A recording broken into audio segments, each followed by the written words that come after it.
Estamos aqui para mais uma etapa de formação do nosso curso em Sistemas Participativos de Garantia. Hoje já é a nossa quinta etapa, nossa sexta palestra e, portanto, a penúltima. Semana que vem teremos a última e a gente se despede, pelo menos nesse formato do curso de Sistemas Participativos de Garantia. Meu nome é Laércio Meireles, trabalho com esse assunto há muitos anos. Alguns nos conhecemos ao longo desses 30 anos trabalhando com sistemas participativos de garantia. Já tive a oportunidade de encontrar muitos de vocês e é um prazer estar revendo vocês por aqui. Então, vamos começar essa nossa etapa de hoje. Como vocês estão vendo aí, vamos conversar sobre a avaliação participativa da conformidade. Eu tinha falado com vocês semana passada que hoje, de certa forma, nós iríamos ao campo. Não é bem isso, mas vamos passar como se faz uma visita de avaliação da conformidade. Vou usar a experiência da Rede Ecovida de Agroecologia, mas posso dizer que, grosso modo, é assim que se trabalha na maior parte dos SPGs, já que, vou reforçar isso, já venho falando, os SPGs têm como seu coração, como seu cerne, a visita de avaliação de conformidade, a chamada revisão de pares. Bom, aí está a Rede Ecovida de Agroecologia e apenas para relembrar a vocês, nós vimos isso na semana passada, mas esse está nosso organograma, ou nosso esquema, melhor dizendo, de funcionamento. Uma família se reúne num grupo, o grupo se reúne no núcleo e o núcleo se reúne na rede. E aí tem esse fluxo dos cuidadores, que eu também já mostrei semana passada, vou passar rápido por ele hoje. Cada grupo tem sua comissão de ética. Essa comissão de ética do grupo vai se somar um grupo a outro, uma comissão a outra, na comissão de ética do núcleo, que a legislação também denomina de comissão de avaliação. Bom, essa comissão de ética do núcleo vai estabelecer quantos comitês de ética vão ser necessários para fazer as diferentes visitas de verificação. Quem tiver dúvidas sobre dessa breve apresentação minha, deve procurar rever semana passada, quando eu expliquei com um pouco mais de detalhe, com um pouco mais de calma, esse fluxo de cuidadores da rede. Bom, então temos esse fluxo de cuidadores, onde a partir da comissão de ética do grupo se estabelece a comissão de ética do núcleo e a partir da comissão de ética do núcleo se organizam os comitês de ética que irão fazer as diferentes visitas. Agora eu quero detalhar um pouquinho essas visitas do comitê de ética, que nós também chamamos de olhar externo. E aí vamos levantar alguns pontos desse detalhamento dessas ações e desses procedimentos para a realização das visitas. Adianto a vocês que essas ações, esses procedimentos estão no Manual de Procedimentos da Rede Ecovida de Agroecologia. Lembram do Manual de Procedimento? Nós já comentamos isso, que cada OPAC que fosse buscar o seu credenciamento junto ao Ministério da Agricultura tem que ter um manual de procedimento. Como que a OPAC faz para garantir a conformidade orgânica dos produtos dos seus membros? Esse é o nosso manual de procedimentos. Ora, o manual de procedimento, né, pessoal, como o próprio nome diz, vai conter quais são os procedimentos que usamos, repito, para garantir a qualidade orgânica da produção. Então, as visitas para avaliação da conformidade orgânica serão realizadas por um comitê de ética, definido pela comissão de ética do núcleo. Eu já dei esses exemplos, imaginemos que no núcleo nós tenhamos 20 grupos. Cada grupo vai indicar 3 membros para compor a comissão de ética do núcleo. Então, 20 vezes 3 serão 60 membros. Bom, esses 20 grupos que indicam esses membros também precisam ser visitados. Não é conveniente que essas 60 pessoas que estão conformando essa comissão de ética vão fazer as visitas. A gente precisa de alguém que os represente. Quem vai representar? O comitê de ética. Como são 20 grupos, são muitos grupos a serem visitados, a nossa sugestão é que se forme vários comitês de ética. É assim que nós fazemos na Rede Ecovida. Então, esses vários comitês de ética, digamos que para 20 grupos, podemos pensar em 4, 5, 6 comitês de ética, formado por um número ao redor de 3 pessoas para facilitar a visita, para torná-la operacional. Essas 3 pessoas, então, vão fazer essa visita e tem que ter um procedimento para que essa visita seja bem feita. Nós vamos ver isso ao longo dessa apresentação. Esse comitê de ética pode ser conformado por agricultores, técnicos ou consumidores, mas é bom que sempre tenham agricultores. Eu já vi comitês de ética serem formados apenas por técnicos. Em absoluto, nós recomendamos isso, porque nós vamos estar ferindo esse princípio da horizontalidade e da revisão de pares. O correto, conveniente é que a visita, eu diria até o imprescindível, é que a visita seja feita por agricultores, com o apoio de técnicos, consumidores, se for o caso, se for oportuno, se for necessário. Vamos avançar. O Comitê de Ética será composto por, no mínimo, 3 integrantes da Comissão de Ética do Núcleo, sendo que um dos integrantes pode ser da Comissão de Ética do grupo a ser visitado.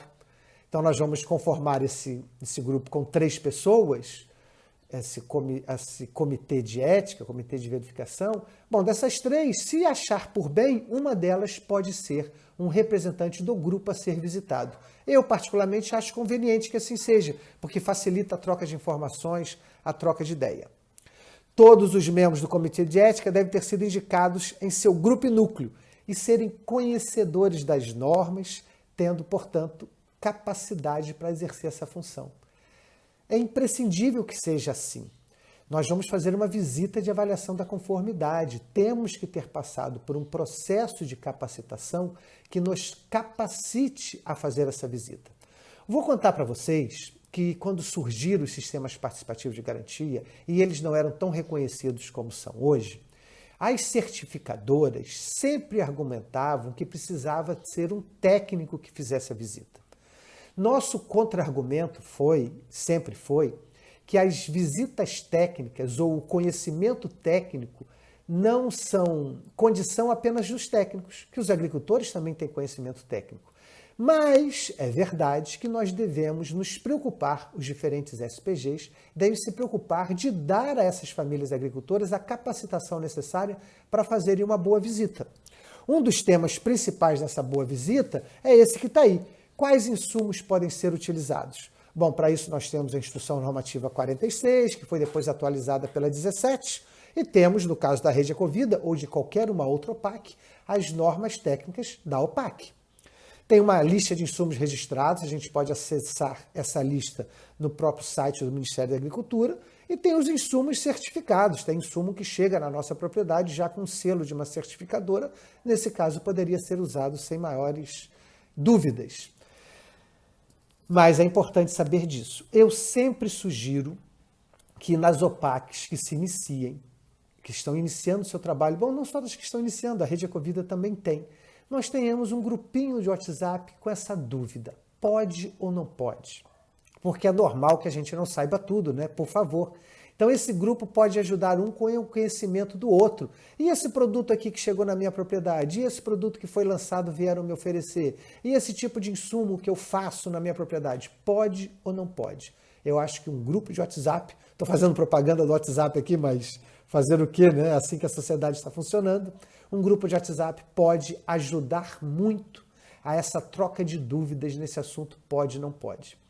Vou tirar um minuto também de vocês para contar que nessa fotografia aí, quem puder estar vendo, né, principalmente quem está acessando esse vídeo por computador, vai ver que estou eu aí, novo. Essa foto deve ter 25 anos, um pouco mais, de camiseta branca. E eu estou muito bem acompanhado, por isso que eu tenho muito prazer em colocar essa foto, coloquei a tela até maior um pouco. Eu estou aí com José Lutzenberger, para mim o maior ambientalista da história do ambientalismo brasileiro. Pode ser discutida, né? Porque as pessoas podem me falar de todos os povos e comunidades tradicionais que são ambientalistas desde sempre. Claro que todo o meu respeito, o chapéu que eu não uso totalmente tirado para os povos e comunidades tradicionais e seus representantes. Mas quando eu digo que o Lutzenberger foi o maior ambientalista brasileiro, porque ele foi um vendedor de agrotóxico, ele conheceu a dinâmica da indústria por dentro e ele inaugurou essa ideia de nós falarmos não a esses produtos, tendo já os utilizado. Então, por isso que eu gosto dessa denominação ou eu me refiro a José Lutzenberg com esse título de maior ambientalista da história do Brasil. A sua atuação foi sensacional. Sugiro a vocês procurarem seus livros, vídeos na internet, porque devemos nos alimentar dos seus conhecimentos absolutamente pioneiros. Começou a falar desses assuntos no final dos anos 60, durante os anos 70 ele tem, repito, livros e publicações, textos, que vocês podem achar na página web da Fundação Gaia, que foi fundada por ele e que hoje é conduzida pela sua filha, Lara Lutzenberg. E outra pessoa que está nessa foto é o Delvino Magro, aquele mesmo Delvino Magro, que a gente pode dizer foi o inventor, claro que com o apoio de muita gente, mas foi o inventor do famoso super magro, que é usado, posso dizer a vocês, em todos os lugares do mundo. Eu já vi receitas de super magro e outros que chegaram para mim através de fotografias e etc., dando conta de como essa formulação se espraiou pelo mundo da agricultura orgânica, repito, em todo o mundo. Bom, seguimos com o nosso detalhamento das ações. O Comitê de Ética, devidamente capacitado, se orientará pelos roteiros de verificação, que nós hoje vamos ver ele em detalhe, para fazer a visita de verificação da conformidade. As visitas serão realizadas uma vez por ano, no mínimo. Tem OPAC que tem realizado mais. O que a lei nos exige é que essas visitas sejam feitas uma vez por ano. No intervalo dessas visitas, as reuniões do grupo, o olhar, o passar em frente à propriedade um do outro, as visitas que podem ser feitas de uma propriedade a outra são consideradas revisão de pares também, estão dentro do escopo de controle social.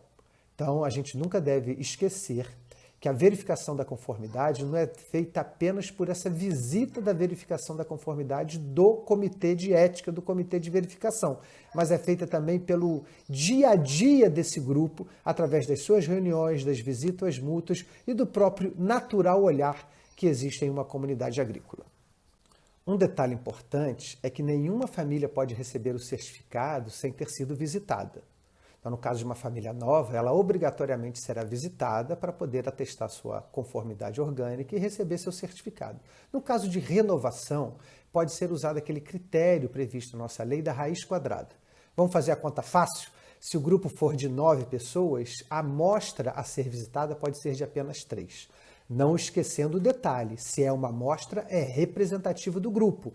Se eu encontro problemas na amostra, significa que eu encontrei problemas no grupo. Se o problema for grave, todo o grupo pode receber a sanção em função da amostra que foi visitada. Esse é um detalhezinho que a gente nunca pode esquecer de mencionar e é sempre oportuno repetir, certo? Após as visitas, o Comitê de Ética dará seu parecer. Neste momento participarão todas as famílias do grupo e o Comitê de Ética que fez a visita. Então, no final daquela visita, seja a campa, esse mesmo grupo que eu estava mencionando de 9, 3 famílias foram visitadas, no final daquele dia se reúne as 9 famílias. Claro que eventualmente pode acontecer de 1 ou 2 não poderem participar, isso deve ser devidamente justificado, mas o critério é que se reúnem, nesse exemplo, as 9 famílias, mais a comissão de ética, o comitê de ética, melhor dizendo, que foi visitar, e ali se delibera. Pessoal, está tudo bem, tudo certo, o certificado vai ser aprovado, a nossa sugestão do Comitê de Ética, pelo menos, é que o certificado vai ser aprovado, ou, se tiver não conformidades, essa não conformidade terá que ficar expressa. Nós, na Rede Ecovida, temos um documento que chama Termo de Aprovação ou de Renovação da Qualidade Orgânica, um daqueles tantos documentos que eu mostrei para vocês quando comentamos sobre a Rede Ecovida. Então, esse documento vai ter que ser devidamente preenchido. Caso as não conformidades sejam relevantes, como eu disse antes, as visitas são por amostra e a amostra, portanto, é representativa de todo o grupo. Então, todas as unidades do grupo vão estar sendo avaliadas ao se avaliar apenas algumas delas. E as consequências terão que ser arcadas por todos os integrantes. Bom, se o Comitê de Ética que foi visitar não se sente apto a tomar a decisão, ficou com dúvidas, pode acontecer de ficar com dúvidas. Então, essa decisão vai ser remetida à Comissão de Ética do Núcleo. Então, o Comitê de Ética conversa, explica que teve algumas dúvidas e que, portanto, vai recorrer à Comissão de Ética do Núcleo. Isso também é passível de acontecer. ainda mais em função da maior ou menor experiência de quem faz a visita. Uma visita, sempre bom mesclar, sempre bom que alguém com mais experiência vá, mas também é sempre bom que vá alguém com menos experiência para ir aprendendo. Agora nós vamos entrar no assunto, vamos continuar, mas no que eu comentei semana passada com vocês, da nossa ida a campo, eu quero passar as perguntas do roteiro de verificação da Rede Ecovida de Agroecologia.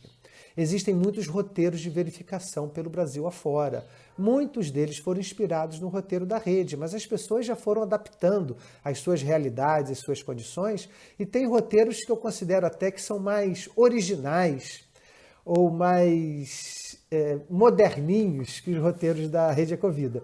Eu não sei se a Associação Natural de Campinas ainda usa um roteiro de verificação bastante interessante, em que é dado notas de 1 a 5, para cada uma das perguntas, avaliando, né? Então, tem cobertura de solo? Se não tem cobertura nenhuma, ganha 1. Se tem uma bela cobertura, ganha 5. E essas perguntas também não são apenas no aspecto agronômico, mas também no aspecto socioambiental. No final, esse roteiro de verificação da ANC, repito, não sei se ainda é assim, o roteiro de verificação da ANC gera um gráfico bastante interessante, onde esse gráfico permite uma visualização bem simples do estado de ecologização da propriedade. Eu sei que com essa explicação minha pode não ter sido suficiente, mas procurem no sítio web da ANC, procure os companheiros e companheiras da ANC, eles podem explicar melhor. Associação Natural de Campinas, um gráfico desses teia de aranha, é gerado a partir das notas que são dadas, as perguntas feitas pelo Comitê de Verificação. Bastante interessante essa ideia, resolvi ressaltar ela aqui para que vocês também saibam que o roteiro de verificação que eu vou apresentar agora é o roteiro de verificação da Ecovida. É um exemplo, mas existem outros. E aí vamos ler algumas perguntas. Eu não pretendo ler todas com vocês, ou pelo menos não pretendo me aprofundar em todas. Mas a ideia, pessoal, agora nós estamos no campo. Nós somos um grupo de 3 famílias produtoras, quem sabe acompanhado por algum técnico, por algum consumidor, alguma técnica, alguma consumidora, e estamos fazendo a visita. Então a gente como é que a gente chega? A gente chega de maneira amorosa, de maneira tranquila, de maneira generosa. A gente não chega lá com o olhar de fiscal, trotando como se agora nós vamos dar nota para o trabalho que o vizinho faz, que o companheiro ou companheira faz. Não é essa a ideia, de jeito nenhum. A gente chega tranquilo, feliz, com um bom dia no rosto, alegres por poder estar participando desse momento de troca. Porque o momento da visita de verificação é um momento de troca, onde nós vamos estar aprendendo e vamos estar ensinando. Me permitam fazer mais um parênteses e comentar para vocês que essa é uma das grandes vantagens dos sistemas participativos de garantia. Permitir que os momentos de visita e de verificação da conformidade sejam momentos de troca. Na visita de certificação terceira parte, esse papel de neutralidade que é dado ao inspetor não permite que ele troque muito com os agricultores. Ele tem que se manter como que neutro, ele tem que manter assim, indiferente e apenas avaliando da maneira mais objetiva possível o trabalho que está sendo feito. Aqui no sistema participativo de garantia não é assim que funciona.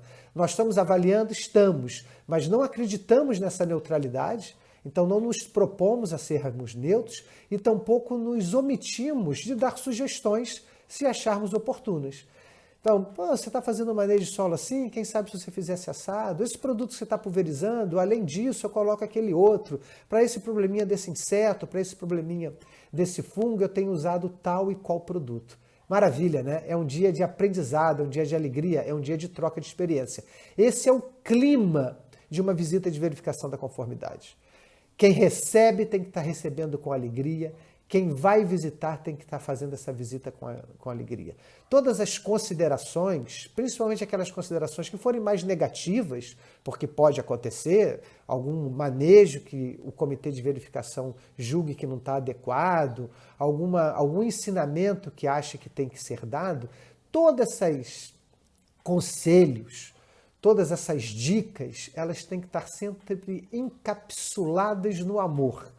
Me explico quando falo de encapsular no amor? A gente pode até falar, olha, esse lixo seu aqui, plástico espalhado no meio das suas frutas, não tá legal. A gente sabe o problema que são os plásticos. Viu como a gente começa a encapsular no amor, na generosidade, na amorosidade a informação, do que falar assim, que absurdo, esses plásticos todos espalhados aqui, vou anotar como uma não conformidade.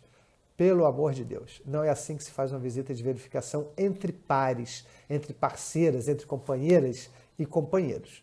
Então, repito, vou falar de novo, olha, nós observamos muito plástico aqui na propriedade, nossa, esses plásticos demoram tanto tempo a se decompor, né? E para a microvida do solo, isso aqui também não é bom. E é meio feio também ficar plástico espalhado pela propriedade assim. Então, a gente pode pedir para juntar, da próxima vez que nós viermos aqui, nós vamos observar se você juntou, porque isso não é permitido assim nas nossas normas, nas nossas regras, que isso aconteça, tá bem? Tá bem, tá bom? Tá dito como é que é uma visita amorosa? É possível que eu volte nesse assunto ao longo da leitura do roteiro de verificação, porque eu acho ele fundamental. Semana que vem vou falar nisso de novo. Semana que vem eu vou querer tocar outra vez nesse assunto de como que os anúncios das não conformidades ou o relacionamento entre os diferentes participantes no SPG deve ser sempre tendo essa referência da generosidade. Lembram que gentileza, já dizia o profeta, gentileza gera gentileza? Então, não podemos perder isso de vista quando estamos falando e praticando a avaliação participativa da conformidade.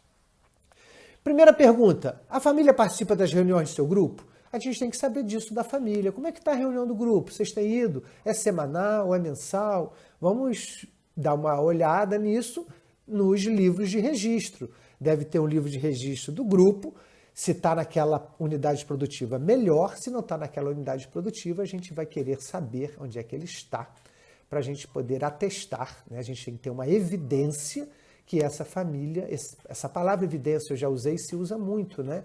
A gente tem que ter uma evidência que essa família está participando das reuniões do grupo. Se a avaliação é participativa, ele tem que estar participando. Outra pergunta que a gente vai fazer é se a produção daquela unidade produtiva ela é toda ecológica. Se não é, qual o tempo para que a produção seja toda ecológica? No caso da Ecovida, nós temos um prazo bastante longo. Nós temos 5 anos onde é permitido que o agricultor faça essa transição. Ou melhor dizendo, a transição pode durar até 5 anos. Porque a rede Ecovida não quer ter entre os seus membros, entre os seus integrantes, unidades produtivas que têm uma parte da produção ecológica e uma parte não ecológica. Vou lembrar a vocês, não falei ainda nessa apresentação e nem nesse curso isso, que a lei permite. A lei permite que a gente tenha propriedades com uma parte da produção ecológica e outra parte da produção não ecológica. Na rede Ecovida, na nossa norma de produção, no nosso manual de procedimentos, a gente prevê que a família não pode ter produção ecológica e produção convencional. Ela deve ser totalmente ecológica. Mas nós abrimos a possibilidade de um tempo de transição longo, 5 anos, para que as famílias não possam se queixar, né, não possam reclamar que não estão tendo o tempo necessário para poder converter toda a sua produção. Normalmente os tempos de conversão são menores do que 5 anos, mas o prazo máximo que é dado é esse. Caso tenha produção não ecológica, nós vamos ter que perguntar como é que está sendo feita essa separação. Essa separação tem que ser bastante criteriosa, com, por exemplo, um assunto que sempre aparece, barreira de proteção. Entre a nossa unidade produtiva e a do vizinho convencional, tem que ter uma barreira de proteção. Se é na nossa própria unidade de produção, uma área convencional, uma área orgânica, tem que ter uma barreira de proteção. A Rede Ecovida tem, inclusive, um pequeno documento sobre os seus critérios para a barreira de proteção. Posso dizer para vocês que o nosso critério é bastante inclusivo. Então, uma simples barreira de produção, barreira de proteção, poucos metros de barreira de proteção, O importante para nós é que o agricultor esteja preocupado com esse assunto, esteja fazendo a sua barreira de proteção. Mas nós não usamos critérios do tipo 10 metros de barreira de proteção, tem que estar 20 metros da propriedade vizinha que usa agrotóxico, porque muitas vezes essas distâncias não são possíveis na realidade de determinadas famílias, e a nossa ideia é incluir o máximo possível quem não quer produzir com veneno e evitar que ele queira produzir sem veneno, mas seja prejudicado por um vizinho que queira continuar a usar veneno.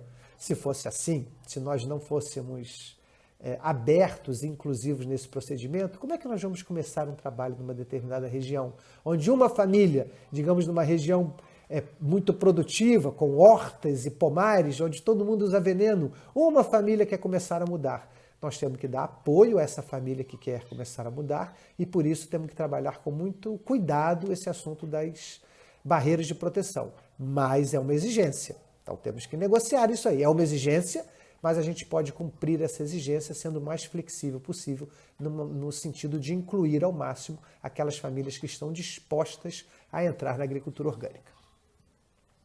Quais as formas de separação? Barreira vegetal, outro tipo de barreira? Vamos dar uma olhada nisso. Como eu já tinha dito antes, se não tiver barreira, não pode ter certificação. E agora vamos para as sementes e mudas. Quais são as sementes e mudas que vocês usam? São orgânicas? Se não são orgânicas, por que não são? Vamos lembrar que a legislação permite o uso de sementes não orgânicas, mas temos que priorizar as sementes orgânicas. Então, nós estamos falando de quê? Estamos falando de feijão, de milho, ou estamos falando de repolho, de cenoura? É mais difícil conseguir uma semente orgânica de cenoura, é mais fácil conseguir uma semente orgânica de milho ou de feijão. Então, tudo isso tem que ser levado em consideração. As mudas têm que ser todas orgânicas, certificadas, mas o melhor mesmo é que cada um faça suas mudas nas propriedades. Mas também não podemos desmerecer o trabalho daquelas famílias agricultoras que estão se especializando em produzir mudas. Isso é um serviço conveniente em algumas situações, em alguns espaços, arranjos produtivos em determinados territórios, onde a demanda por mudas é grande, e aí tem um acordo onde alguma família se especializa na produção de mudas. Eu acho que isso pode ser interessante em alguns contextos. Eu não estou comentando com vocês e não vou fazer essas fotos todas que vocês estão vendo. A grande maioria delas é de visitas de verificação da conformidade na rede Ecovida, ainda que algumas eu tenha posto de outras regiões do país por onde eu tenho andado. Olha que foto bacana aí o pessoal produzindo muda, nesse caso trocando mudas, aproveitando uma visita para trocar mudas de gengibre, de açafrão da terra e outras mudas dessas coisas bacanas que o povo tem produzido por aí. As estratégias para a produção de mudas e aquisição de sementes. Temos que saber quais são. São próprias, são locais, se compra, a família produz, aquilo que a gente comentou antes. Aí a gente passa para outro assunto, fertilidade do solo ou manejo do solo. Como é que é feita? Quais são as práticas? Ao longo da visita que nós estamos fazendo, estamos no campo, estamos olhando, nós estamos observando se essa família agricultora faz adubação verde, faz rotação de cultura, se deixa um pouco a convivência dos chamados insos, né, ou dos mal denominados insos, com o nosso cultivo, se a terra não está muito limpa. Nós vamos conversando tudo isso, que tipo de composto usa, daqui a pouco vai ter uma pergunta exclusiva sobre isso, ou seja, nós estamos preocupados com o manejo do solo que a família faz. Não estamos preocupados apenas assim, que não usa adubo químico, não usa herbicida. O que mais? Além desses nãos, além dos teus nãos, quais são os teus sims? É muito importante isso na agricultura orgânica. A agricultura orgânica é feita de nãos, mas é também feita de sims. Quais são os teus sims? Como é que está, me permitam, como é que está a nobreza dos teus sims? Está falando um sim para uma boa adubação verde, para um bom manejo do mato? Está falando sim para uma cobertura vegetal apropriada, seja ela viva, seja ela morta? Esses são sims necessários para um bom manejo do solo. E é isso que a gente vai trabalhando com essa pergunta. Também a história do maquinário, cada vez mais as famílias agricultoras orgânicas, familiares, têm buscado máquinas que diminuam um pouco a penosidade do seu trabalho. Acho isso completamente legítimo, necessário. Então nós temos que, às vezes, ter cuidado com a passada de máquinas no nosso solo, principalmente com os implementos que a gente vai usar, que sejam aqueles implementos mais adequados à agricultura orgânica, à visão agroecológica da unidade produtiva. Erosão do solo, nós estamos vendo solo, estamos também vendo erosão. Como é que está a erosão? Eu aí botei uma fotografia de um solo que os canteiros estão meio peladinhos. Tudo bem, acontece. A pessoa pode ter acabado de semear, mas temos que estar atento. No mínimo, entre esses canteiros aqui, poderia ter uma cobertura morta que protegesse um pouco mais o canteiro, porque vai que nessa noite aqui, nessa visita que nós estamos fazendo, tem uma chuva pesada. Esses canteiros sentiriam essa chuva pesada. Eu sei que fotografia não é filme. Eu estou tirando, essa aqui é uma foto que diz só daquele instante e não estou julgando o cuidado desse agricultor ou não com seu manejo de solo. Mas estou aproveitando essa foto para dizer que nós temos que estar atentos a esse problema sério da erosão dos solos. Como é que ela está, se existe ou não existe e quais são os procedimentos que essa família usa para evitar essa erosão do solo, para evitar esse problema. Vocês estão vendo que as perguntas, elas não são apenas, não está usando veneno, não está usando semente transgênica. Como eu disse antes, as perguntas não são apenas em relação ao que não pode, mas também em relação ao que deve ser feito. Uma agricultura orgânica com classe, né, gente? Uma agricultura orgânica elegante, que se preocupa em desenhar uma unidade produtiva que seja o mais harmônica possível com a natureza, com seus ciclos, que respeite o máximo possível a vida e a vida em suas múltiplas dimensões, dentre elas a linda vida do solo tem que ser respeitada, o solo tem que ser respeitado e para isso nós queremos um bom manejo e essas perguntas apontam nessa direção. Vou mostrar a foto anterior que eu não mostrei, olha aí que beleza, esse bananal com essa cobertura verde do solo. Então, esse é um indicativo que o agricultor está preocupado em manter o seu solo coberto, cuidando dele. Bom, se cuida do solo, né? Professora Primavera que falava insistentemente isso, né? Solo saudável, planta saudável, animal saudável, se for o caso de um animal que for comer, ser humano, também somos animais, ser humano saudável, sociedade saudável. A professora tem vários artigos, professora Ana Primavera, tem vários artigos onde ela faz essas colocações. E aí vamos olhar se tem animais na unidade de produção. Normalmente tem. Às vezes não é tão comercial, é mais para o autoconsumo, mas animais sempre vai ter. Então nós temos que ver, principalmente se for para comercialização, ele tem que ser orgânico. Se for animais para comercialização, significa que a SOPAC ela está apta a certificar animais.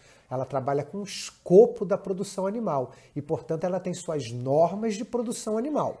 Então, se ela tem as suas normas de produção animal, assim como se for visitar uma agroindústria, que eu não vou falar aqui nessa apresentação hoje de agroindústria, mas a Rede Ecovida tem um manual específico de procedimentos, manual de produção em agroindústria, de processamento de alimentos.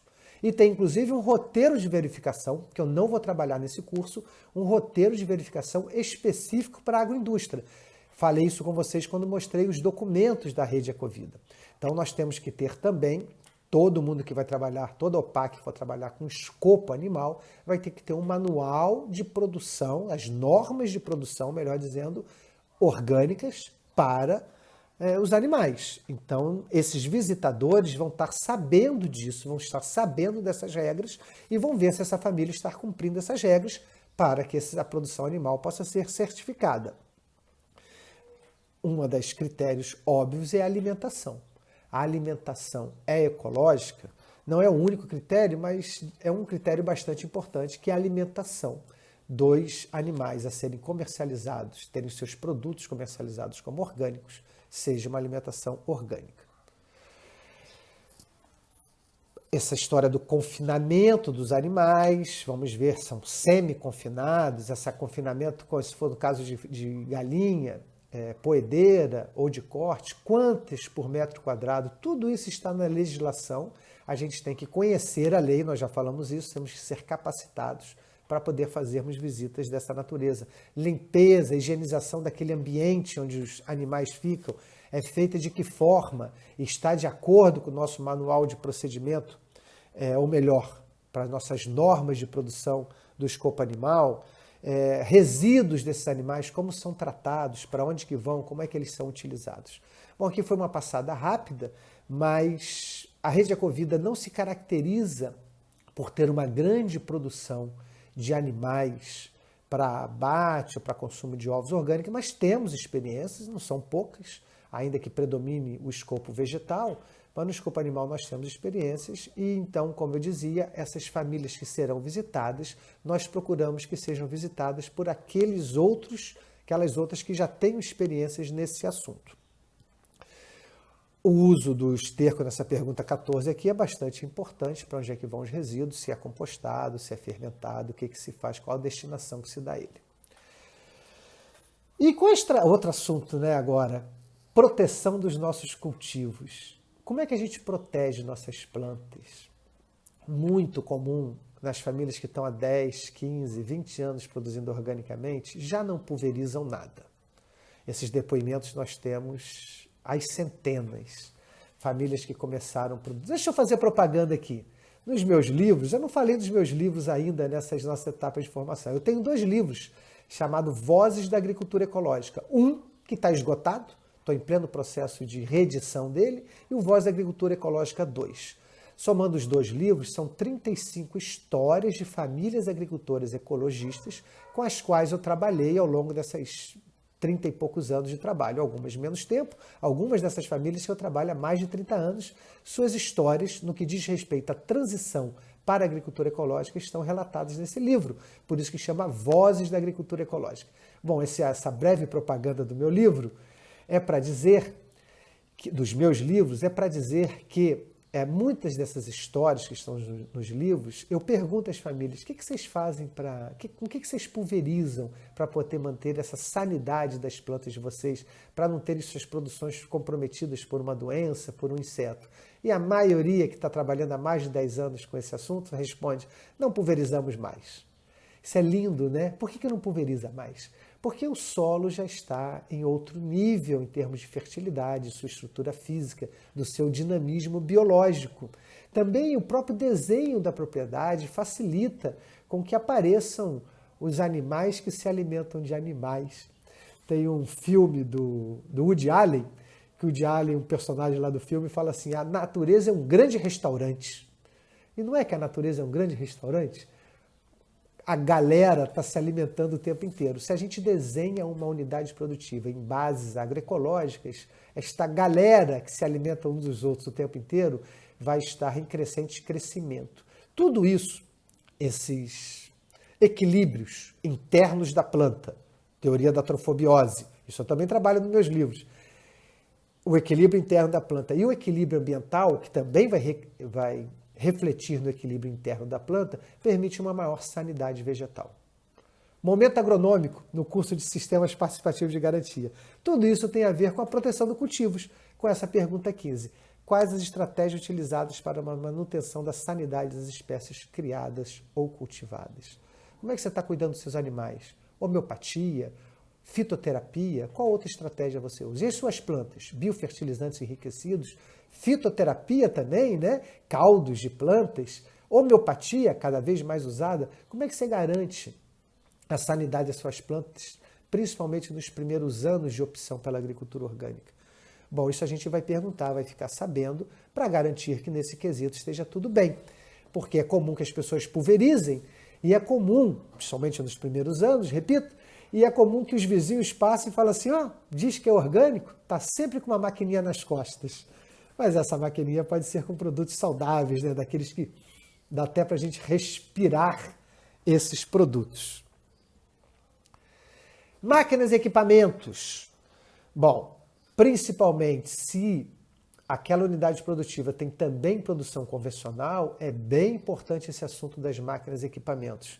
Se são exclusivos é mais fácil, mas se não são exclusivos, como é que é a limpeza entre um uso e outro? Então tem que ter esse cuidado com os equipamentos. Nascente de água, a gente começa a ampliar os assuntos. A nascente de água são protegidas? Como é que é feita essa proteção? Se não há proteção, qual a sua estratégia para começar a ter?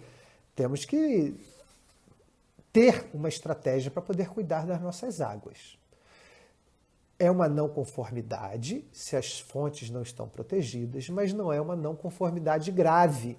Mas os visitadores vão ter que conversar com a família visitada de qual a maneira que ela vai adotar a partir daquela visita para poder cuidar das suas fontes de água. Área de reserva legal, uma necessidade com a legislação. Nós temos que estar de acordo com a legislação. Isso é importante a gente mencionar. Eu acho que eu não mencionei em outra etapa. É importante mencionar que a legislação orgânica, obviamente, dialoga com todas as outras legislações. Eu não posso emitir um certificado para ovos que foram produzidos organicamente, mas aquela propriedade não tem um sistema de inspeção que legalize ele do ponto de vista sanitário. Importante isso, né? O ovo é orgânico? Aquela galinha de corte é orgânica? Mas se não for abatida, ou se aquela propriedade não tiver um sistema de inspeção para poder classificar e organizar aqueles ovos, então eu não posso emitir o certificado. Isso é bem chato, mas assim que funciona. Então nós não podemos, a OPAC não pode deixar de estar atenta ao cumprimento das outras leis. Também do ponto de vista trabalhista igual e do ponto de vista ambiental da mesma forma. Então a unidade de produção tem que estar legalizada do ponto de vista ambiental. Essa pergunta diz respeito a isso. A pergunta 19 diz respeito ao lixo. Como é que se faz com lixo seco produzido nessa unidade de produção? Ver como é que está o recolhimento, ver se está tendo uma destinação adequada. Eu antes mencionei o exemplo, o lixo não pode estar espalhado pela propriedade. Os plásticos não podem estar espalhados pela propriedade. Hoje se vê menos isso. Mas eu já vi muitos agricultores, as famílias agricultoras, usando os plásticos, por exemplo, de um saco de calcário, propositalmente no solo, deixando eles todos abertinhos, um do lado do outro no solo, que é para poder evitar o crescimento dos chamados insos, coisa feia, né? Mas hoje em dia se vê menos isso, os plásticos já é um conhecimento universal que os plásticos não são bons para a natureza, mas ainda assim a gente vê muito plástico espalhado, é bom conversar de maneira afetuosa, como eu mencionei antes, sobre esse e sobre todos os problemas. O afeto deve entrar em todas as conversas. Bom, eu nem precisaria dizer que não apenas em sistemas participativos de garantia. As conversas afetuosas são sempre muito mais produtivas em qualquer momento, em qualquer setor da propriedade. Em qualquer setor da vida. Como é tratado o esgoto da cozinha e do banheiro? Uma propriedade ecológica tem que estar atenta a isso também. Nós temos aí formas de fazer esse tratamento alternativos. Eu não sou a melhor pessoa para falar isso, mas tem bastante gente que conhece esse assunto. O esgoto da cozinha e do banheiro tem que ser bem tratado, né? Ele não pode ser jogado ao léu de qualquer forma numa unidade de produção que busca a certificação orgânica. Depois dessa pergunta 21, a gente já foge um pouquinho do ambiental. Essas últimas perguntas foram mais ambientais. Já teve perguntas agronômicas, perguntas ambientais. Agora essa pergunta aqui é mais no campo social. Tem gente que trabalha, além da família, tem trabalhadores nessa unidade de produção? Como é que eles são cuidados? Trabalhadores e trabalhadoras que a gente contrata têm que ser cuidados e a OPAC deve exigir que assim seja. Afinal, essa é uma exigência da legislação trabalhista. Qual o nome? Qual a idade? Número de horas de trabalho por semana? Frequenta a escola, se for em idade escolar? Relação de trabalho? Como é que é a relação de trabalho? É parceiro? É meieiro? É funcionário? Então isso tudo tem que estar dito, tem que estar registrado para que a OPAC tenha conhecimento que está emitindo o certificado para a unidade de produção que respeitam a legislação trabalhista. Família faz controle dos custos, mudando um pouquinho de assunto, da unidade de produção? Para que a gente pergunta isso? Para poder levantar esse assunto do preço. Porque tem sempre esse assunto do preço. É caro, é barato, o produto orgânico pode ser mais caro, não deve ser mais caro. Não vou aprofundar esse assunto do preço agora. Mas a gente gosta de incentivar as famílias para que façam um pouquinho seu custo de produção. Não são muitos que gostam de fazer isso não, mas é tão interessante fazer o curso de produção para você ter uma referência melhor na hora de vender seu produto. Estabelecer um preço mais próximo do justo. A meu trabalho com a agricultura orgânica há mais de 30 anos é no sentido de propiciar que todos e todas tenham acesso ao produto orgânico. Eu não gosto em absoluto da ideia de ver produto orgânico sendo vendido a um preço exageradamente mais alto, impedindo que famílias mais carentes acessem esse produto. Eu sei que isso também é um assunto de políticas públicas, onde o Estado, o governo, deve comparecer para fazer essa mediação, permitindo que toda a sociedade tenha acesso a produtos orgânicos. O nosso PAA, o Programa Nacional de Alimentação Escolar, também apontam nesse sentido, de uma maior democratização e popularização do produto orgânico. Mas esse tema pode começar também a partir da unidade produtiva, se nós temos uma referência melhor do nosso custo de produção, e é isso que essa pergunta 23 tenta levantar. E as formas de comercialização? Aonde que a família comercializa? Então isso é bom também a gente anotar ou ter isso em mente para poder conversar um pouco com sua família, trocar experiências também em relação a esse assunto. A produção embalada e transportada de maneira adequada, nós temos também que dar uma olhada nesse assunto. Quero falar para vocês dessa foto que está aí. Coisa linda essa foto. Se vocês repararem, as pessoas estão batendo palmas. Sabe por quê? Estamos cantando parabéns ao aniversário de 30 anos da FAI, Feira dos Agricultores Ecologistas de Porto Alegre, organizada pela então Cooperativa Ecológica Colmeia, hoje conduzida, gestionada pela Associação Agroecológica de Porto Alegre, associação conformada pelos feirantes. Mas é linda essa foto, não é linda pensar numa feira que fez 30 anos. Esse ano, daqui a pouquinho, 14 de outubro, vai estar completando 31 anos de existência. Tá linda. Isso não é propaganda da FAI não, viu? É porque vocês sabem disso, eu já mencionei, eu estava na primeira feira. Essa feira também já mencionei por 2 apresentações, na primeira e na segunda. É a gênese do processo de certificação participativa, lá que surgiu. Então eu estou sempre fazendo menção a ela, porque parte do meu coração também está nela. Vamos voltar a esse assunto. Produções da mesma espécie em sistemas convencionais e ecológicos. Temos que pensar nisso. A mesma variedade não é nem permitido. Nós não recomendamos nem que seja da mesma espécie. Mas algumas vezes acontece, principalmente no caso da Ecovida, em momentos de transição. Então nós temos que ter um olhar muito atento a isso. Tem que estar muito claro para a família agricultora os procedimentos que ela tem que tomar para poder fazer essa separação da produção orgânica da produção convencional. Óbvio que vocês que estão me ouvindo, eu também, nós não gostamos da ideia dessa mescla de na mesma unidade produtiva ter produto orgânico e convencional. Mas, como eu já mencionei no início dessa apresentação, a legislação permite e também é uma forma de incluir novas famílias. Tem famílias agricultoras que sentem essa necessidade dessa transição para poderem ir dando passo após passo na direção desse novo que para elas representa a agricultura orgânica. Eu respeito isso, eu sou obrigado a respeitar isso. Acho muito compreensível que as famílias queiram esse tempo, durante esse tempo de conversão. Então, durante esse tempo, nós vamos estar vendo com mais atenção essa unidade produtiva. Se é uma unidade produtiva que tem uma boa produção convencional, uma boa produção orgânica, eu diria, não é que está escrito isso no Manual de Procedimentos da Ecovida, mas eu diria que deveria ser feita mais de uma visita a essa família por ano do Comitê de Ética, que é para a gente estar bem seguro da qualidade orgânica dos produtos que são vendidos como tal por essa família. Pergunta 27, estamos terminando, hein, pessoal? Estamos terminando, tem mais 2 ou 3 perguntas. Uma estimativa da produção. Então, nós precisamos fazer, junto com as famílias agricultoras, quem está visitando, uma estimativa, uma tabela. Pode ser que a família já tenha, melhor ainda. Mas essa tabela tem que ser feita. O que vocês imaginam produzir de cada espécie, de cada variedade, ao longo do ano? Vocês lembram que eu mostrei o certificado semana passada? E o certificado consta no verso os produtos que são produzidos? Então, nós temos que ter uma noção dos produtos que serão produzidos e também é conveniente ter uma noção da quantidade que será produzido.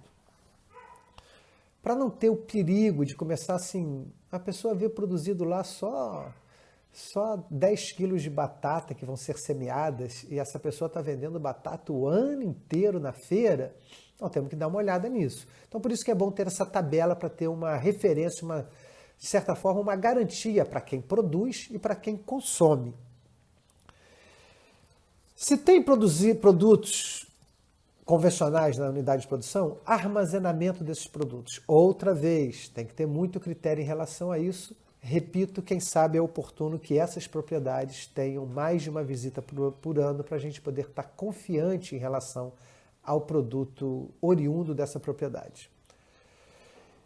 No caso, outra vez, dessa propriedade ter também a produção convencional, como é que é armazenado os seus produtos químicos?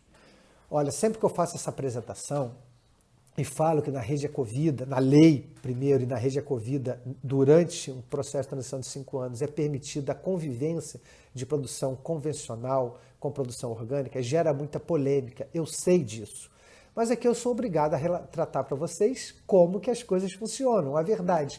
Eu já comentei antes, eu não gosto disso, você também não, mas às vezes é conveniente para incluir mais famílias, estou repetindo o que eu já falei, para incluir mais famílias que se tenha essa porta aberta de permitir que essa transição seja feita ano após ano, gerando um certo conforto e tranquilidade para essa família que está agora optando pela agricultura orgânica.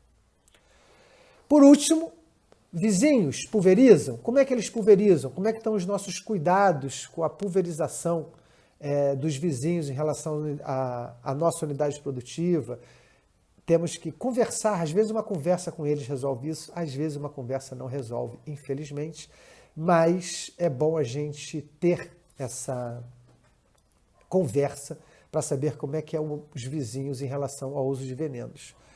Não nos esqueçamos, não é menos importante isso, apesar de estar aqui por último, que é necessário que o caderno de campo seja preenchido e o comitê de verificação tem que dar uma olhada nesse caderno de campo.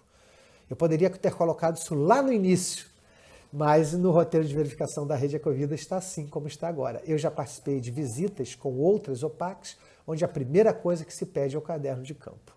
Bom, não importa se é a primeira ou se é a última, mas é muito importante que o comitê de verificação dê uma boa olhada no caderno de campo, sempre estimulando as famílias agricultoras que anotem o máximo possível. Esse é outro ponto complicado, as famílias não querem anotar muito, não tem esse hábito, não tem essa cultura, e às vezes até não são muito familiarizados com a escrita, tendo famílias nas nossas OPACs que não são alfabetizados nas escolas convencionais, portanto, tem dificuldade com escrever. Temos que cada OPAC tem que encontrar uma solução para essas situações, para que o caderno de campo seja minimamente preenchido. Terminada a visita, temos aquela reunião que eu já mencionei, onde esse comitê de ética vai conversar com todo o grupo, e o resultado dessa visita é levado para a próxima reunião da comissão de ética do núcleo. Aí vai ser apresentado. Vocês lembram do exemplo que eu dei no início dessa apresentação? Que um núcleo tem 20 grupos? Bom, então, durante uma reunião e outra, são 6, 8, 10 reuniões por ano, durante uma reunião e outra foram visitados 4 desses grupos. Os visitadores irão fazer um relato para todo aquele grupo, são 3 pessoas, 4 pessoas, vão fazer um relato naquela reunião de 60 pessoas, naquela nossa conta, 20 grupos, 3 por grupo, vão fazer um relato de como é que foi a visita. E aí essa grande comissão de avaliação vai concordar ou não, eventualmente pode não concordar, é difícil que assim seja, vai concordar com o resultado da visita apresentado pelo comitê de ética. Se tiver tudo conforme as regras, o grupo vai receber a certificação, a renovação da certificação. As não conformidades leves são resolvidas lá no grupo. E aí se pode renovar a certificação. Agora, se tiver uma não conformidade mais grave, mesmo que seja apenas uma família, como a gente já tinha mencionado, o grupo pode não receber a renovação da certificação. No caso do grupo perder a certificação, aí tem que ali se deliberar, e tem que ficar claro isso, se ele tem que voltar a fazer todo o período de transição ou algumas situações, o grupo pode ser até convidado a se retirar do núcleo. Convidado a se retirar é um eufemismo, ele vai ser excluído do núcleo. Ainda nesse momento, temos que tomar essas atitudes da maneira mais amorosa possível. Outra vez, pode-se sim, mesmo em atitudes duras como essa, encapsular a conversa no amor. Como que pode? Vou dar um exemplo como eu dei antes. Olha, o grupo cometeu um equívoco muito grave, vocês conheciam as regras, não somos nem nós que estamos punindo vocês. Vocês é que se puniram ao descumprir com as regras. Vocês estavam sabendo delas. Olha, está aqui no nosso manual de procedimento. Vocês passaram por processo de capacitação, assim como nós passamos. Está tudo dito aqui. Agricultora falando com agricultora, tá? É tudo nos pares. Um conversando com o outro, de maneira fraterna, mas firme. Explica tudo isso, como eu mencionei antes, num tom de voz tranquilo, porque às vezes, quando a gente vai dar uma notícia ruim, a gente fica nervoso e altera o nosso tom de voz. Então temos que nos preparar para isso. Conversar, outra vez, de maneira serena, dar essa notícia. Foi o grupo que desrespeitou as regras e, portanto, é ele que se excluiu. Não fomos nós que os excluímos. Bom, caso um grupo seja desrespeitoso com a visita, está escrito no nosso manual também, pode ser que ele também sofra alguma sanção e pode ter até a sua permanência no núcleo questionada. Os visitadores têm que ser amorosos, vou repetir essa expressão que eu estou usando muito hoje, mas quem recebe a visita também tem que receber de coração aberto, tranquilo, de maneira amorosa. E aí, nós temos os certificados, essa chuva, tentei fazer uma chuva, aí não ficou muito chuva não, né? Uma chuva de certificado. Aí chega esse grande momento, tudo passou, a gente celebra receber o certificado. Tem uma notícia. No dia que eu recebo o meu certificado, eu tenho que já começar a me preparar para ano que vem ter de novo o meu certificado. Esse assunto não para, gente. O processo de certificação é contínuo. Ele não é eu recebi meu certificado, não. Tem um certo alívio, pode até ter, mas naquele dia eu vou para casa, eu tenho que continuar anotando meu caderno de campo. Eu tenho que continuar me capacitando para ser visitado e para visitar. Tenho que continuar fazendo meu manejo orgânico como sempre foi. Ou seja, o processo de certificação é um contínuo. O momento da renovação é só um momento de celebração, de alegria, mas o trabalho ele é permanente ao longo de todo o processo. Enquanto eu quiser ser certificado, eu estou permanentemente trabalhando na certificação. Eu vejo OPACs por aí, já que eu coloquei minha mão em cena, vou fazer o gráfico, eu vejo OPACs por aí que trabalha e ganhou o certificado, dá uma parada no trabalho, relaxa, e 6 meses depois tem que correr para poder renovar os certificados. A nossa sugestão é que isso seja permanente. Comitê de verificação fazendo visita, sendo formado, fazendo visita, recebendo capacitação. Isso é um processo permanente. Tá bem? Fomos ao campo, demos uma rodada nas unidades produtivas para ver como é que se faz uma visita de avaliação da conformidade. Espero que vocês tenham gostado. Mais uma vez eu agradeço a paciência, o tempo que vocês ficaram conosco.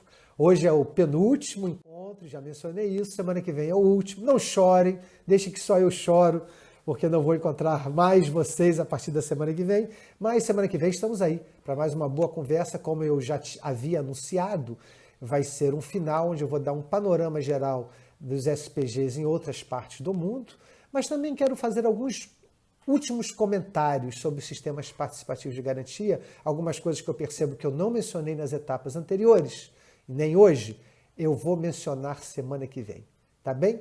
Não se esqueçam daquele like, tem que dar like, não se esqueçam de se inscrever no canal, peço a vocês encarecidamente que me ajudem na divulgação, ainda dá tempo das pessoas lerem lá, verem o primeiro, o segundo, o terceiro, quarto, quinto vídeo, esse vídeo que é o 6º, semana que vem vê o 7º, se inscreve no canal, deixa um comentário em cada vídeo visto, vai ter direito ao certificado que vai ser emitido pelo Centro Ecológico. Beijo para vocês, até semana que vem.